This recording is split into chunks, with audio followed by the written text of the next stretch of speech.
అది అవునన్నా కాదన్నా నిజం. కానీ ఇక్కడ ఏమైపోయింది అంటే ఇదే కాంగ్రెస్ పార్టీలో రేవంత్ రెడ్డితో పాటు రేవంత్ రెడ్డి సీఎం సీటు మీద చాలా మంది ఆశలు పడ్డారు ఈ సీఎం సీటుకు సంబంధించి.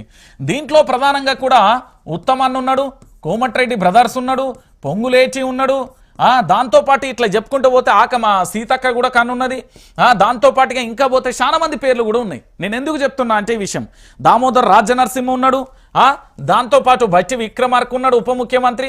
అందరూ ఆల్మోస్ట్ ఇప్పుడు ఎవరైతే మంత్రులు ఉన్నారో వాళ్ళందరికీ కూడా సీఎం కన్ను ఉన్నది. కానీ ముఖ్యమంత్రి కాకముందుకు యనుమల రేవంత్ రెడ్డి విపక్షంలో ఉన్నప్పుడు అంటే గత ప్రభుత్వం మీద పోరాటం చేయడంతో పాటు తాను పార్టీ అధ్యక్షుడైన తర్వాత దాంతోపాటు అధికారంలోకి తీసుకురావడానికి చాలా రకాలైన ప్రయత్నాలు చేసిండు.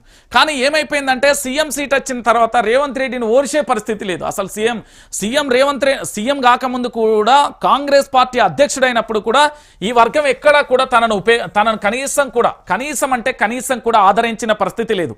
సో వీళ్ళందరికీ కూడా సీఎం మీద కన్నున్నాక, సీఎం సీటు మీద కన్నున్నాక ఇంకేం పని చేస్తారు? ఇది ఒక అంశం అయితే, ఇంకొకటి ముఖ్యమంత్రి గారు ప్రెస్ మీట్ పెడితే ముఖ్యమంత్రి గారు వస్తున్నారు అంటే ఒక గౌరవం ఉంటుందండి. ఇప్పుడు నేను ఎంత ముఖ్యమంత్రి గారి మీద విమర్శలు చేసినా, కాంగ్రెస్ ప్రభుత్వం మీద ఎంత విమర్శలు చేసినా, ఈ రాష్ట్రానికి ముఖ్యమంత్రి కాబట్టి నాకు రెస్పెక్ట్ ఉంటుంది. ఆయన మీద ఖచ్చితంగా రెస్పెక్ట్ ఉండాలి. ఎందుకంటే ప్రజల చేత ప్రజాస్వామ్యబద్ధంగా కూడా ఓటు వేసి గెలిచిన నేత కాబట్టి, ఆయనను అందరూ కలిసి ముఖ్యమంత్రిగా ఎన్నుకున్నారు కాబట్టి ఆయన మీద రెస్పెక్ట్ ఉంటుంది. ముఖ్యమంత్రి గారు గట్లా నడుచుకుంటూ వచ్చి ఇట్లా ప్రెస్ మీట్ పెడతా అంటే పక్క సీట్లలో కూకున్న మంత్రులు ఎవరండి? దాంతోపాటు ప్రెస్ మీట్ స్టార్ట్ అంటే ఏం ప్రెస్ మీట్ పెడతానో ఏం కథ గిచ్చుగా అని ముచ్చట్లు పెడతారు పక్క వాళ్ళతోనే. వాళ్ళని గిచ్చుకుంటారు, వాళ్ళు ముచ్చట పెట్టుకుంటారండి. ఇది ఎక్కడి దారుణం? ఇక రేవంత్ రెడ్డి పనిచేయ అంటే ఏ నుండి చేస్తాడు పాపం. ఈ అమాయకుని పట్టుకొని ఓ కొడుక మామూలుగా ఆడుకుంటలేరు.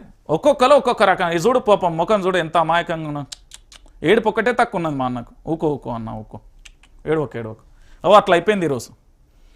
ఏంది అంటే ఢిల్లీలో రాహుల్ గాంధీ దగ్గర దాదాపుగా 47 నిమిషాల 52 సెకండ్లు కూకున్నాడట సార్. ఇంతసేపు ఎందుకు కూకున్నాడు అంటే దాంట్లో దాదాపుగా 40 నిమిషాలు కూడా పూర్తి స్థాయిలో మంత్రుల మీదనే చెప్పిండట. ఈ మంత్రి ఇంటలేడు, ఆ మంత్రి ఇంటలేడు, ఆ మంత్రి అందరు నా సీఎం సీట్కి వేస్తారు పెట్టిలో నేను ఉండాలన్నా పోవాలన్నా ఏంది బాధ, లేకపోతే కొత్త పార్టీ అన్న పెట్టుకుంటా, లేకపోతే ఆ బీజేపీలో పోయి అయినా కలుస్తా అనే కాడికి వచ్చింది ఆఖరికి. రేవంత్ రెడ్డికి సంబంధించి పరిపాలన చేయాలి, ఆయనకు అడ్మినిస్ట్రేషన్ ఇప్పటి వరకు పూర్తి స్థాయిలో గ్రిప్ రాలే. ఇంకా దాంతోపాటు మంత్రులు ఎక్కడికక్కడ ఏంది అంటే ఇప్పుడు ఒక బెలూన్లో కనుక వాటర్ నింపితే గుండు పున్నతో పొడుస్తూ ఉంటే ఆ నీళ్ళని పోతాయి చూడు. ఈయన అతుకులు ఆయన ప్యాచెస్ వేసుకుంటూ వస్తాడు, అవి ఏడ సెట్ అయితేనే ఒకటి చేసేటాలకు ఒకటి చేయబట్టి ఇంకేడవుతుందండి పాపం. ఇక చూడు ఇక రేవంత్ రెడ్డికి ఏం చేయాలో అర్థం కాక ఏం చేయాలి రంజిత్ అనే కాడికి వచ్చింది. ఇక చూడు పాపం ఇక కళ్ళల్లో ఏడుతాడు. ఊడుకో ఎంత కట్టం వచ్చింది రేవంత్ రెడ్డి. విపక్షంలో ఉన్నప్పుడు సీఎం కల్వకుంట్ల చంద్రశేఖరరావు మీద అన్నంత ఈజీ కాదు. అధికారంలోకి రాకముందు విపక్షంగా ఉన్నప్పుడు ఎవరైనా హీరే, కానీ అధికారంలోకి వచ్చిన తర్వాత అడ్మినిస్ట్రేషన్ చేతిలో పట్టుకొని పరిపాలన చేస్తారు చూడు, అప్పుడు ఉంటుంది అసలాట. ఇప్పుడు మొదలైంది అసలాట. యనుమల రేవంత్ రెడ్డి గారికి ఏంది అంటే చుట్టుముట్టు మొత్తం కూడా పూర్తి స్థాయిలో కూడా వెనుపోటుదారులే ఉన్నారు. బట్టి విక్రమార్క ఎప్పుడు ఖాళీ అవుతుందా అని చూస్తాను పాపం. నేను అందుకే చెప్తున్నా ముఖ్యమంత్రి గారు మీ చుట్టూ బందోబస్తు మంచిగా పెట్టుకోర్రి, మీరు తాగే నీళ్ళ కానుండి తినే తిండి వరకు జాగ్రత్త, ఎవరిని నమ్మకుర్రి పైలం. అసలే మా రెడ్డి వంశ యోధుడివి నువ్వు. ఎందుకంటే ఒక పార్టీ అధ్యక్షుడైన ఒక రాష్ట్రానికి ముఖ్యమంత్రి అయినవు.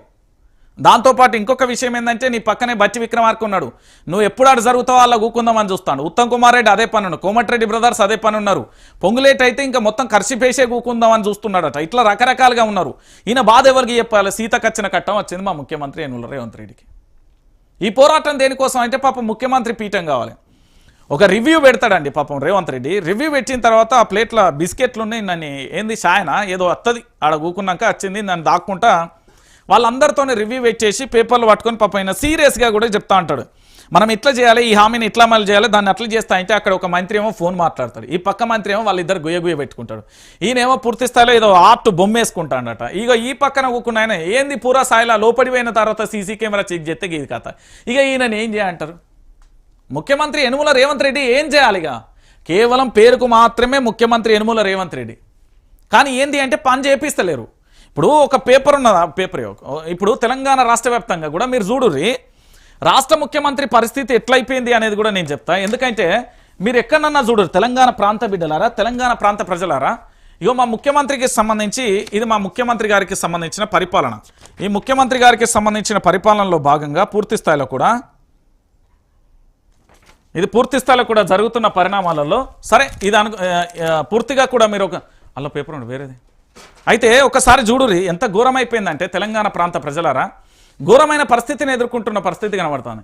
ఈరోజు పూర్తి స్థాయిలో కూడా మా ముఖ్యమంత్రి గారికి సంబంధించి పరిపాలన ఇంత అద్భుతంగా చేద్దాం అనుకుంటున్నాడు. అంటే తెల్ల పేపర్ ఎట్లున్నదో అంత అద్భుతంగా, కానీ ఇక్కడ ఉత్తమ్ వచ్చి ఒక పొక్క పొడిచే దీన్ని ఏం చేయాలి, పూర్తి స్థాయిలో దీన్ని ప్యాచ్ చేసేసుకుంటూ రావాలని. దీన్ని అయిపోయేలోపు మా ఉత్తమ్కి వచ్చి మళ్ళీ తర్వాత పొంగిలేటోటి మళ్ళీ దీన్ని క్లియర్ చేసుకుంటూ రావాలి. దీని తర్వాత మళ్ళీ మా కోమటిరెడ్డి బ్రదర్స్ మళ్ళీ దీన్ని క్లీన్ చేసుకుంటూ రావాలి. అంటే ప్రభుత్వం మీద వస్తున్న